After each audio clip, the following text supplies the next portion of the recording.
আজকে সকালে স্নান করে ফুল তুলে তাড়াতাড়ি করে পুজো দিয়ে রেডি হয়ে গেলাম খুব তাড়াতাড়ি করে ইলুর বাড়ি যাওয়ার উদ্দেশ্যে।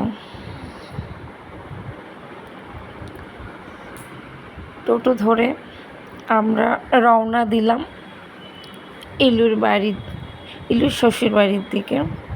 চলে আসলাম ইলুর শ্বশুর বাড়িতে। আজ ইলুর শ্বশুর বাড়িতে কালী পুজো ছিল।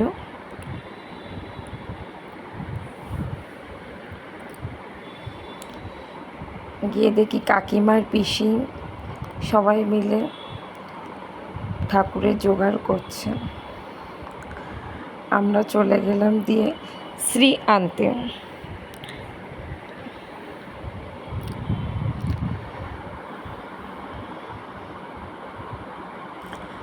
শ্রী নিয়ে আবার চলে আসলাম।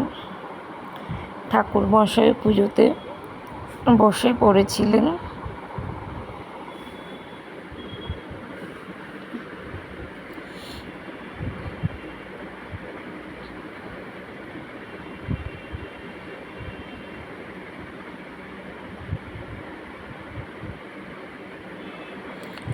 খুব সুন্দরভাবে গোছগাছ করা হয়েছিল পুজোর সব কিছু। কাকিমা ফল বানাচ্ছিল, তার ফাঁকে আমি সেলফি তুলছিলাম সবার সাথে।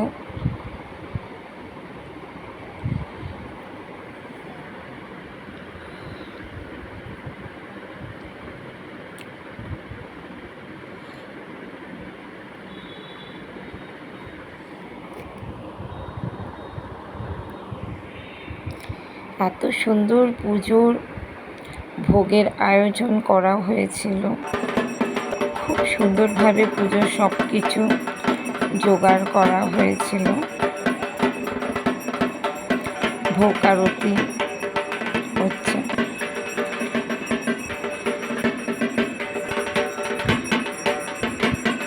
ভোগ আরতি দেখে আমরা চলে গেছিলাম খাবার ওখানে।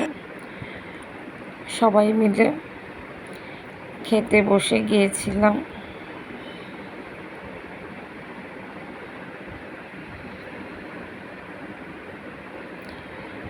আর ভোগের প্রসাদ এত টেস্টি ছিল বলার মতো না, খুব অসাধারণ খেতে হয়েছিল। ভোগে ছিল খিচুড়ি, ছ্যাঁচড়া, গরম গরম বেগুনি। তারপরেই চলে আসলো ভাত, কচুর শাক, ডাল, চিপস, নারকেল দিয়ে মোচা ঘন্ট,